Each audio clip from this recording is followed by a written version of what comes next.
खुदा उनका शुक्र करते हैं। और आपके लिए बेटा, मुझे पहले पता होता तो मैं यही सोच रहा था कि लेट हो जाऊंगा, इसको कैसे करूंगा। और मैंने सोचा कि आप शायद कॉन्गो सीधा करने के लिए आए। आप बोल देते हैं बजाऊंगा, कोई बात नहीं, ठीक है, अच्छा लगा, आपने अच्छा बजाया, खुदा बरकत दे बेटा आपको। और मेरा भी यहाँ पर ये काम हो गया।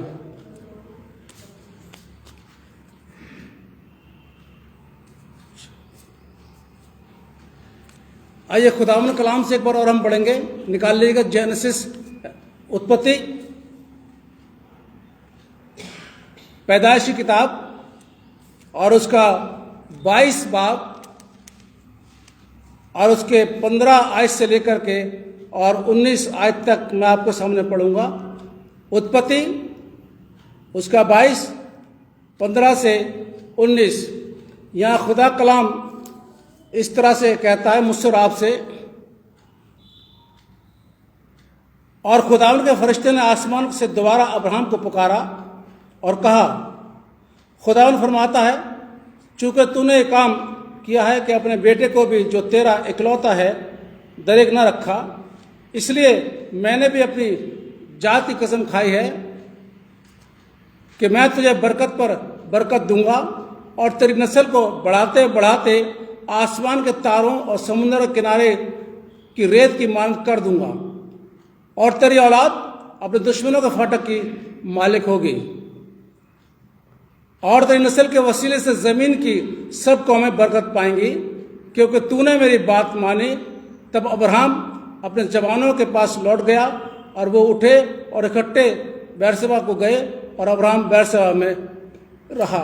खुदा अपने कलाम पे पढ़े जाने पर और सुने जाने पर बरकत बख्शे, आमीन। क्योंकि ये लैंड का फर्स्ट संडे है, इसलिए अब ये थोड़ा मैसेज चेंज हो गए, आज का चेंज हो गया। आज का टॉपिक है बेहतरीन बलिदान, परम बलिदान भी इसको बोल सकते हैं, बेहतरीन बलिदान। और इसका जो मुख्य पद है निकाल लीजिएगा, रोमियो उसका 8:32 पद, रोमियो 8:32 जी। सुनिए, जिसने अपने निज पुत्र को भी न रख छोड़ा,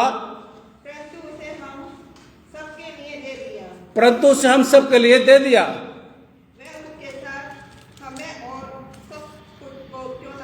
वो उसके साथ हमें सब कुछ और क्यों ना देगा। Thank you. बैठिए, आइए हम दुआ करें। इस समय खुदावन आपके कलाम का मनन करने के लिए जा रहे हैं, और ये बहुत ज़रूरी है कि आपकी बुद्धि और आपका ज्ञान, आपकी समझ हमको मिले, ताकि हम आपके कलाम को समझ सकें और उसको अपने जीवन में लागू कर सकें। खुदावन यीशु मसीह के नाम से मांगते हैं, आमीन। हम मसीह की सबकी बात कर रहे हैं इस आज में। हम किसी चीज से बहुत प्रेम करते हैं, उसके बिना रह नहीं सकते, उसको हम अपने जिंदगी का हिस्सा बना लेते हैं, अपने से दूर रखना नहीं चाहते। और यदि आपका दोस्त या आपका खानदान या आपका कोई और वो चीज आपसे मांगता है, तो सवाल यह है, क्वेश्चन मार्क है, क्या वो आप देंगे? जवाब आपके पास ही होगा इसका। फिर सुनिए, वो चीज जिससे हम बहुत प्यार करते हैं, चाहे कोई हो, चाहे इंसान हो और चाहे वस्तु हो, दोनों चीजों हैं, चाहे वो इंसान हो और चाहे वो इंसान और वस्तु हो, और वो आपसे मांगे, आपका दोस्त जो मांगने वाला है वो भी आपका अपना है। ध्यान सुनिए, जो मांग रहा है वो भी आपका अपना है, और जो चीज आपके पास है वो भी आपकी अपनी है, बहुत प्यार करते हैं उससे आप। क्या आप उसको देंगे? इसी पर आज गौर करेंगे हम। 3 बातों पर हम गौर करेंगे थोड़ी थोड़ी देर के लिए। पहली बात, क्या आप उसको देंगे? उदाहरण देखते हैं, निकाल लीजिएगा, उत्पत्ति 22 निकालिए। ये अब्राहम का उदाहरण है। खुदा अब्राहम से बहुत मोहब्बत करता है, और अब्राहम भी खुदा से बहुत मोहब्बत करता है। अब खुदा अब्राहम से कहता है, अब्राहम से क्या बोलता है? पद 2 पढ़िए जरा जोर से, सीखा। उसने कहा अपने पुत्र को अर्थात अपने इकलौते पुत्र, देखिए, उसने कहा, खुदा ने कहा अब्राहम से अपने पुत्र, नंबर 1, दूसरा इकलौते पुत्र, आगे इसहाक को जिससे तू प्रेम रखता है, इसाक, ये क्लियर कर दिया, अपने पुत्र, इकलौते पुत्र, और नाम बता दिया इसाक, आगे जिससे तू मोहब्बत करता है। चारों चीजें बता दी, तेरा बेटा है, इकलौता है। अब वो इकलौते के बाद नाम अगर खुदा नहीं लेता तो थोड़ा अब्राहम कंफ्यूज हो जाता कि पता नहीं भतीजे की बात कर रहा है, किसकी बात कर रहा है, किसी और की बात कर रहा है। लेकिन खुदा ने दोनों बातें क्लियर कर दी, इकलौता है और उसका नाम इसाक है, और उससे तू प्रेम करता है। आगे संग लेकर मोरिया देश में चला जा, संग लेकर मोरिया देश में चला जा। आगे और वहाँ उसको एक पहाड़ी के ऊपर जो मैं तुझे बताऊंगा, और वहां उसको एक पहाड़ी के ऊपर जो मैं तुझे बताऊंगा, उसमें गौर करिए। उत्पत्ति 12 में चलते ना, खुदा ने क्या बोलता अब्राहम से, तो अपने बाप के घर को, अपनी प्रॉपर्टी को छोड़ के, अपने देश को छोड़ के चला जा, मैं तुझे बताऊंगा। नंबर 1, वहां भी बताया नहीं था, मैं तुझे बताऊंगा।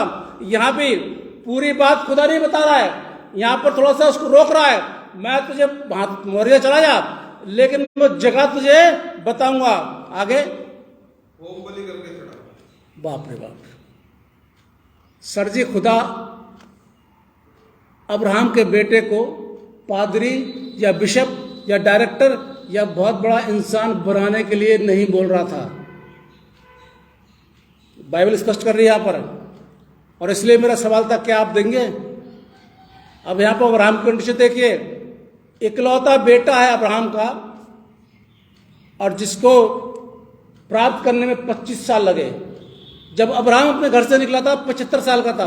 क्लियर कर लीजिए इस बात को, उत्पत्ति 12 पद 4, जरा क्लियर करिए उम्र का। बाद में फोन बोला, भाई साहब ने अपनी तरफ से बोल दिया, क्योंकि आजकल प्रचारक बहुत आ गए, कहां से कहां जोड़ के चल देते हैं। 12 का 4 पद पढ़िए जरा। यहोवा के इस वचन के अनुसार अब्राहम चला और लूत भी उसके संग चला। आगे जब वह अब्राहम हरान देश से निकला, उस समय वह 75 वर्ष था। कितने साल का था साहब? 75 साल का। और उसके बेटा कब पैदा हुआ? कितने साल में? 100 साल में। भाई बता, आप जानते हैं सब, 100 साल में इसका बेटा पैदा हुआ। कितने साल इंतजार किया? 25 साल। जिस बेटे को प्राप्त करने के लिए उसने इंतजार किया, वो बेटा खुदा मांग रहा है। मैं तो नहीं दूंगा खुदा, चाहे कुछ भी हो जाए।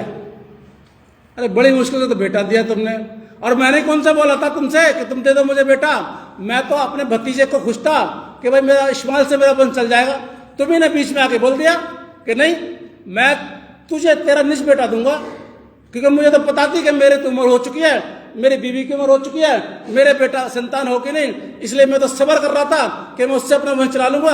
आपने आके बोल दिया नहीं नहीं, तेरा निज वारिस होगा, तेरा निज पुत्र होगा जो तुझसे उत्पन्न होगा। अब उसी को तुम मांग रहे हो। खुदा सोचो जरा, ध्यान से सोचो, ऐसा हो सकता है? क्या ये बात है? यस या नो? जो मैंने बोला है सच है या झूठ है? ये गलत बात है। ऐसा अब्राहम ने कुछ नहीं बोला, ऐसा अब्राहम ने कुछ नहीं बोला। मैं आपको बता रहा हूं क्या बोला अब्राहम ने।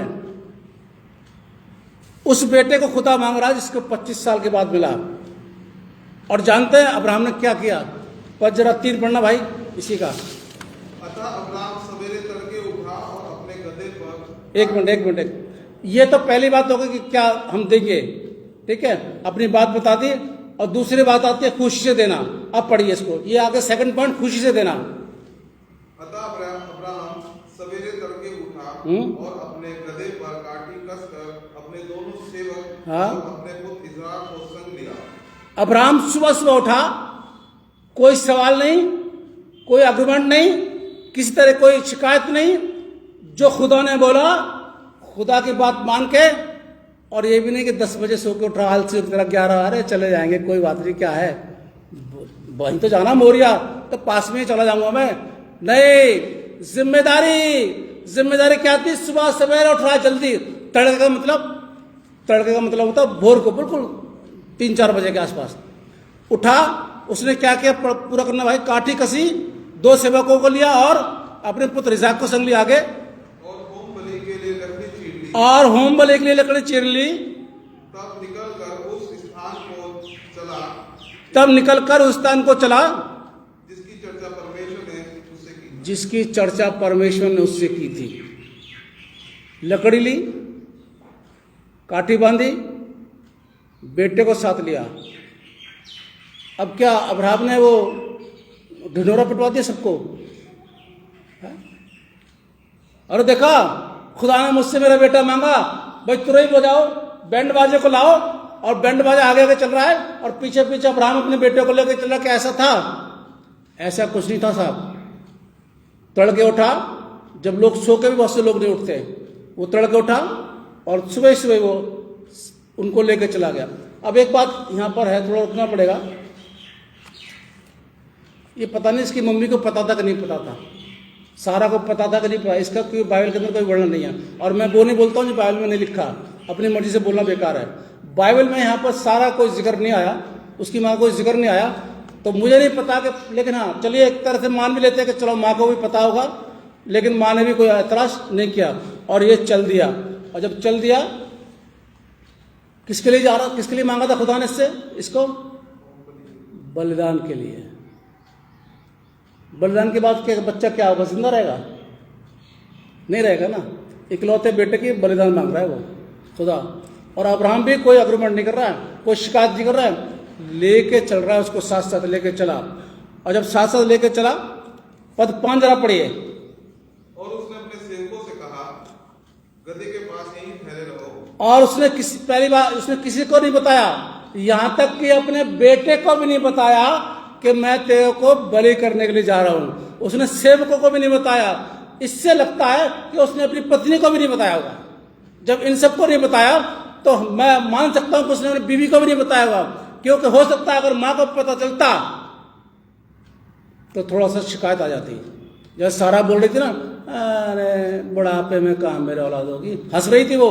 पढ़ लेना, लिखा हुआ पीछे इस वाले पीछे चैप्टरों में। अरे ये स्वर्गदूत बोल रहा है, मैं तो 90 साल की हो गई है, मेरे कहाँ औलाद होगी, हंस रही थी उस समय। यहाँ भी इस जगह पे अगर उसको मालूम होता तो यहाँ पर भी कुछ ना कुछ शिकायत करती। लेकिन इससे हम मालूम कर सकते हैं कि किसी को नहीं पता था, अब्राहम ने किसी को नहीं बताया था। आगे भाई, यह लड़का और मैं वहां जाकर और दंडवत करके फिर तुम्हारे पास लौट आएंगे। क्या आराधना करने के लिए खुदा ने बुलाया था अब्राहम को? अब्राहम को बेटे के लिए किस लिए बुला रहा है? बलि के लिए। ध्यान सुनिए, बलि के लिए। लेकिन ये अपने सेवकों से क्या कह रहा है? तुम यहीं रुके रहो, मैं और मेरा बेटा क्या आराधना करने जा रहे हैं खुदा की। उस पहाड़ पर आराधना करने जा रहे हैं। हो सकता है अगर ये बात अब्राहम बताता कि मैं अपने बेटे को बलिदान करने जा रहा हूं, हो सकता है ये लोग ऐतराज करते, अरे एक ही तो बेटा है तुम्हारा सर, और आप उसको कह दो खुदा से कुछ और दे दूंगा। थोड़ा सा इसको मिसगाइड करते, समझाते भी, इसको समझाना अच्छी बात थी, समझाते भी इसको। और इसलिए हो सकता है इसने किसी को नहीं बताया। इसकी और खुदा की बात आपस में बनी रही और इनसे कह रहा है मैं आराधना करके वापस आ जाऊंगा, मैं और मेरा बेटा, तुम यहीं पे रुके रहो। बेटे को भी नहीं मालूम है। अब जानते क्या होता है, जब उस बेटे ने देखा लकड़ी भी है, छुरी भी है, सब कुछ तो है, लेकिन बलि के लिए मेढ़ा नहीं है, बकरा नहीं है, तब बेटा क्या बोलता है? बस साथ पढ़िए जरा, पापा से पूछ रहा है बेटा। इसाक ने अपने पिता अब्राहम से कहा, इसाक ने अपने पिता अब्राहम से कहा, हे मेरे पिता। उसने कहा हाँ। हे मेरे पुत्र क्या बात? हाँ। उसने कहा हाँ, आग और लकड़ी तो है। आग और लकड़ी तो है, ये तो है, आग भी है लकड़ी भी, लेकिन पर होम बलि के लिए भेड़ कहाँ? पर होम बलि के लिए पशु नहीं है। ये सवाल तो उसने किया क्योंकि वो देख रहा है ना, घर से निकल रहे हैं, लकड़ी भी है, आग भी ले ली, सब कुछ ले लिया, लेकिन वो तो पशु तो है ही नहीं जिसकी बलि चढ़ानी है। तब इसका सवाल था। इसका सवाल बिल्कुल जायज था, कोई गलत नहीं, इसने कोई शिकायत नहीं करी। सवाल करना इसका मात था और अपने पापा से शिकायत कर रहा है, पापा सब कुछ तो है, आप तो कह रहे थे कि बलि करने के लिए जा रहा हूं, बकरा तो है नहीं, भेड़ तो है नहीं, काहे की बलि करोगे? पापा का जवाब 8 पद। अब्राहम ने कहा, हे हे मेरे पुत्र, परमेश्वर होमबलि की भेड़ का उपाय आप ही करेगा। खुदा होमबलि की भेड़ का उपाय आप ही करेगा। और आगे लिखा हुआ वे दोनों संग संग आगे चल दिए। उसके सेवक नीचे रह गए, बाप बेटे लकड़ियों को लेके आगे चल दिए। अब्राहम ने क्या किया आगे लिखा हुआ है, लकड़ियां बिनी, बेदी बनाई और बेदी बना के अपने बेटे को लिटा दिया। और जब बेटे को लिटा दिया तो जैसे उसको ऊपर छुरा मारने वाला था, क्या आवाज आई, पढ़िए जरा, पद 11 से शुरू कर दीजिए। तब यहोवा के दूत ने स्वर्ग से उसको पुकार कर कहा, हे तब खुदा के स्वर्गदूत ने अब्राहम को पुकारा, हे अब्राहम, हे अब्राहम, हे अब्राहम। हाँ। उसने कहा, देख मैं यहाँ हूँ। हाँ, 12 पद। उसने कहा, उस लड़के पर हाथ मत बढ़ा उस लड़के पर हाथ मत बढ़ा आगे, उसे कुछ कर, और ना उससे कुछ कर, क्योंकि तूने जो मुझसे अपने पुत्र वरन अपने इकलौते पुत्र को भी नहीं रख छोड़ा। हाँ, इससे मैं अब जान गया हूँ कि तू परमेश्वर का भय मानता है। मैंने तेरे से इकलौता बेटा मांगा, तूने मुझे देने से मना नहीं किया। मैं जान गया हूं कि तू सच्ची मोहब्बत करता है और भय मानता है। तभी मेरा सवाल था, क्या हम उस चीज को देंगे? क्या हम खुशी से देंगे? चलिए एक बार को दे भी देते, चलिए मान लीजिए कोई आ गया आपकी कार मांगने के लिए, बाइक मांगने के लिए, जिससे आप बहुत प्यार करते हैं। मुझे भी याद है, हमारे उस समय साइकिल हुआ करती थी, तो जिद करके मुझे भी साइकिल मिली थी सेकंड हैंड, नहीं तो नहीं मिली थी, सेकंड हैंड मिली थी। मैं बड़ी चमका के रखता था उसको। मैं पापा को भी नहीं देता था अपनी साइकिल। कभी कभी पापा की साइकिल पंचर हो जाती थी, मैं नहीं देता था, मैं भाई को भी नहीं देता, वो साइकिल मैं किसी को नहीं देता था। एक बार ज्यादा बात बढ़ गई, पापा को स्कूल जाना था, तो मामा ने बोला, दे दे रहा, बाप तेरा तो लेके आ जाएगा। आप जानते हैं, मैंने ऊपरी मन से दी, पापा है चलो दे दो, पर दिल में खुशी नहीं थी कि मैं वो साइकिल अपने बाप को दे रहा हूं। हकीकत बात है। इसलिए दूसरा पॉइंट होता है, क्या हम चीज खुशी से देते हैं? अब्राहम ने दोनों बातों से पूरी, बेटा मांगा, दिया। कैसे दे रहा है वो? खुशी से दे रहा है।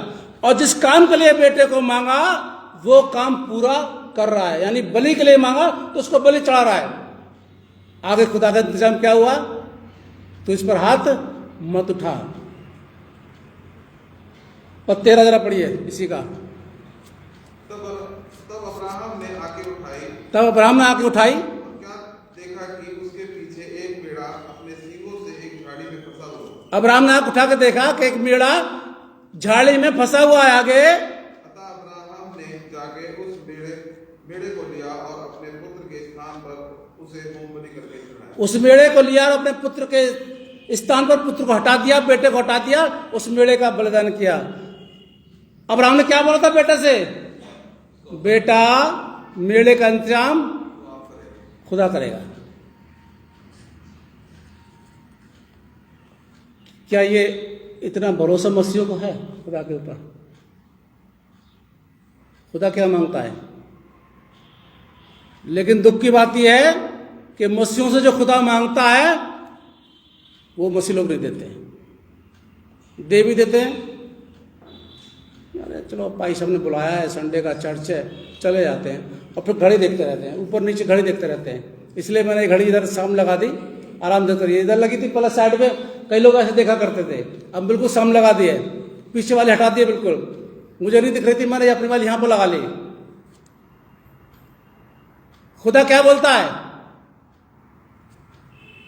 मैं तुम्हारे होम बलियों मेल बलियों से खुश नहीं होता, बल्कि इससे खुश होता हूं कि तुम उसका भय मानो और मेरी बात को मानो। बड़े अफसोस की बात है, बहुत से मसीह लोग आज खुदा की बात को नहीं मानते। बहुत सी जगहों पर जहां पर भक्तों को हाजिर होना चाहिए खुदा की इबादत करने के लिए, वहां पर लोग नहीं चाहते। क्या बोलेंगे हम? लेकिन अब्राहम से इतनी बड़ी चीज मांग ली उसने, इकलौता बेटा मांग लिया जो 25 साल के बाद हो रहा है, बुढ़ापे में हो रहा है, उसको खुदा ने मांगा।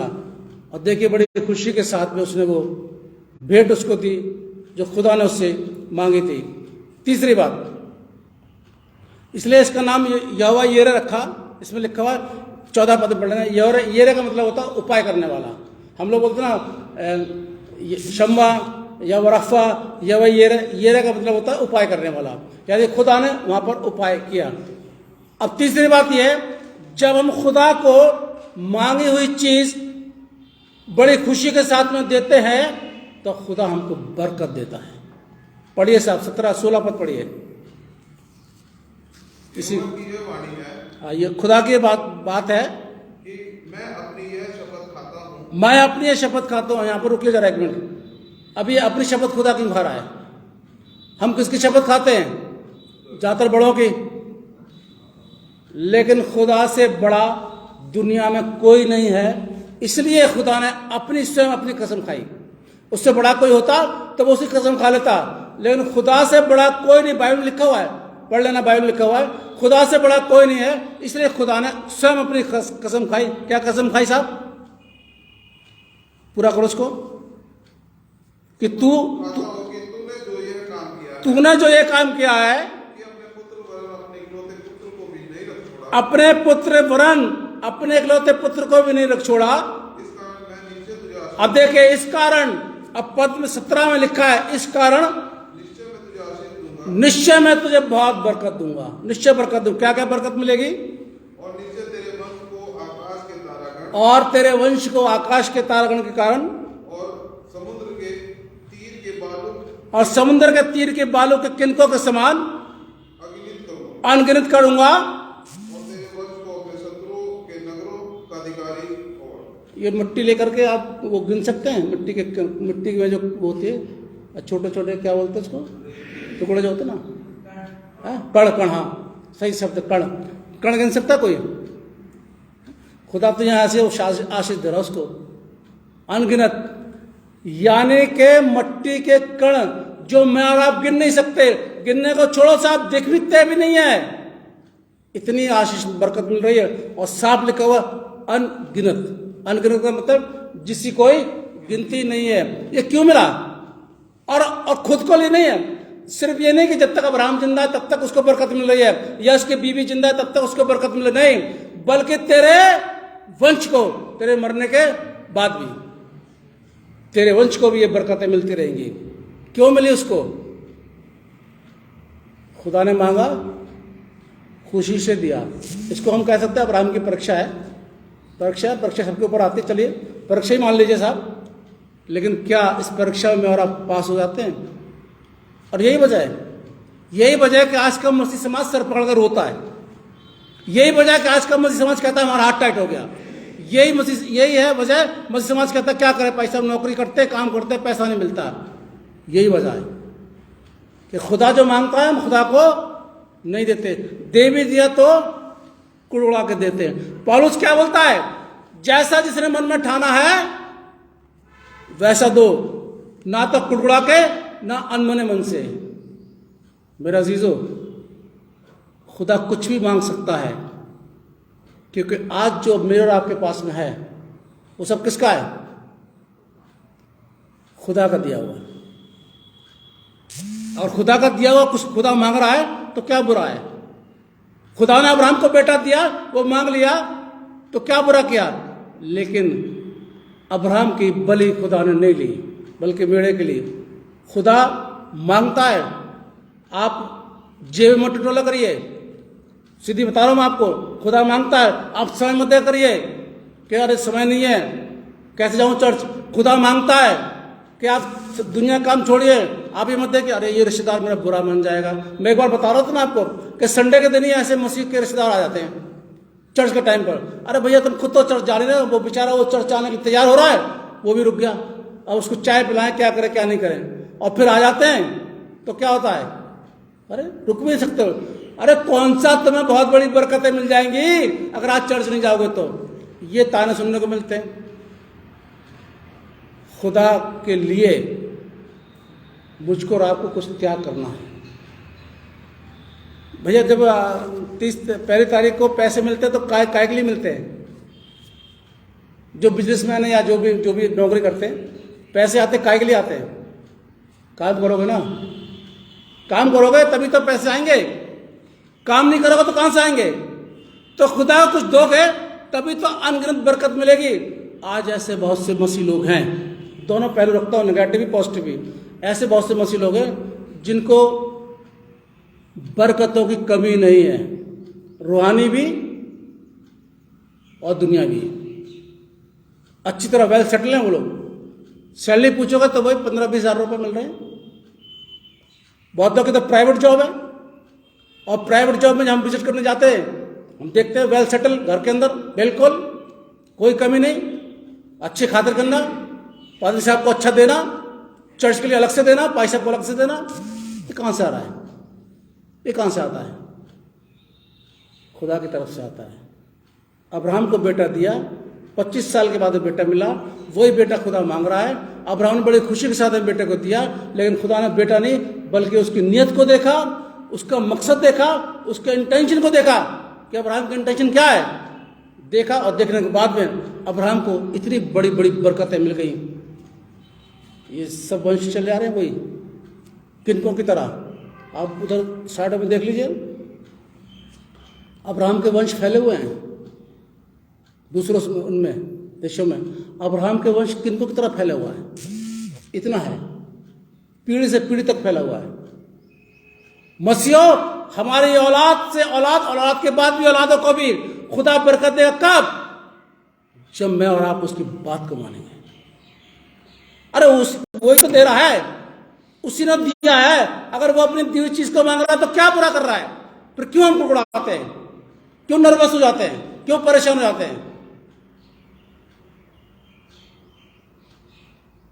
एक चर्च में पैसा बता रहे थे, पैसा वो लोग आ रहे थे, मैंने थोड़ा डिमांड कर दी पैसों की, चर्च आना बंद कर दिया। बताओ, ये तो हालत है मसीहों की। अरे भैया नहीं है पैसा, चर्च तो आ जाओ, चर्च में तो आ जाओ, कि वो भी आना बंद कर दिया। ये हालत है मसीहों की आज। लेकिन बहुत से मसीह ऐसे, पुलपिट से आवाज आई नहीं और पहले रसीद कटी नहीं, ऐसे भी बहुत से लोग। तभी उनके डोनेशन से, उनके दान से चर्च से काम होते हैं। और कुछ ऐसे भी हैं होने पर भी नुकुर नुकुर करते हैं। मेरा जीजो, खुदा खुशी से कोई मांगता तो खुशी दीजिए, अगर वो टाइम मांग रहा है तो खुशी दीजिए। कितना टाइम खुदा को देते हैं? 24 घंटे में। सही सही बताइएगा। हफ्ते में एक बार देते ना, संडे को बस, आगे 1-1.5 घंटे के लिए बस। वैसे भी लंबी तो होती नहीं हमारी आराधना। 24 घंटे में खुदा कितना टाइम देते हैं हम? खुदा क्या बोलता है? 10% क्या देते हैं? 24 घंटे में खुदा को 10% देते? नहीं देते। बिल्कुल आप ठीक कर नहीं देते, हकीकत बात है। 24 घंटे कितना हो गया? 2 घंटे कैलकुलेशन कीजिएगा, 40 मिनट। 2 घंटे 40 मिनट क्या देते हैं? नहीं देते। अरे इकट्ठा कैसे देंगे पैसा? ड्यूटी, बिल्कुल ड्यूटी जाना है भैया, किस्तों में दे दो। आजकल हम लोग क्या MI वगैरह देते ना, मकान ले लिया, गाड़ी ले ली, किस्तों में लेते ना। तो खुदा को भी टाइम किस्तों में दे दो ना, कौन मना कर रहा है? अरे थोड़ा सुबह दे दो, फिर थोड़ा शाम को दे दो, बीच में दे दो, गाने गाते रहो, स्तुति करते रहो, कोई बाइबल का पद पढ़ते रहो, वो भी टाइम तो खुदा के ऊपर जा रहा ना, वो मेंशन हो रहा ना टाइम। पर दुख की बात तो ये है कि मसीह लोग संडे को आ गए तो आ गए, नहीं आ गए तो नहीं आ गए, उसके बाद पूरे सप्ताह मौज मस्ती में लगे हुए हैं। और फिर कहते हैं खुदा हमें दे। बरकत मिलेगी अगर खुशी से खुदा को देंगे, चाहे वो छोटी चीज मांगे और चाहे बड़ी चीज मांगे। करके देखिए।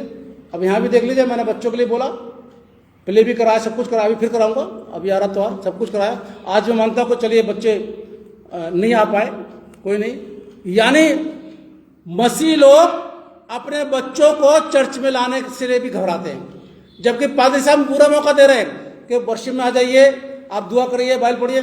बच्चे फिर भी नहीं आते हैं, क्या करेंगे? और बच्चा किसने दिया? अब भाई साहब क्या झाड़ू पोछा लगाने के लिए बुला रहे हैं क्या चर्च के अंदर? मैं तो किसी बच्चे से नहीं बोलता आप ऐसे ये काम कर लो। मैं काय के लिए बोलता हूं? आ जाओ, वर्शिप करो, मौका मिलता है। देख लीजिए, गायब सारे बच्चे। माँ बाप गायब तो बच्चे भी गायब। तो जब हम इतना काम नहीं कर सकते तो फिर क्या करेंगे? अब्राहम को औलाद दी खुदा ने,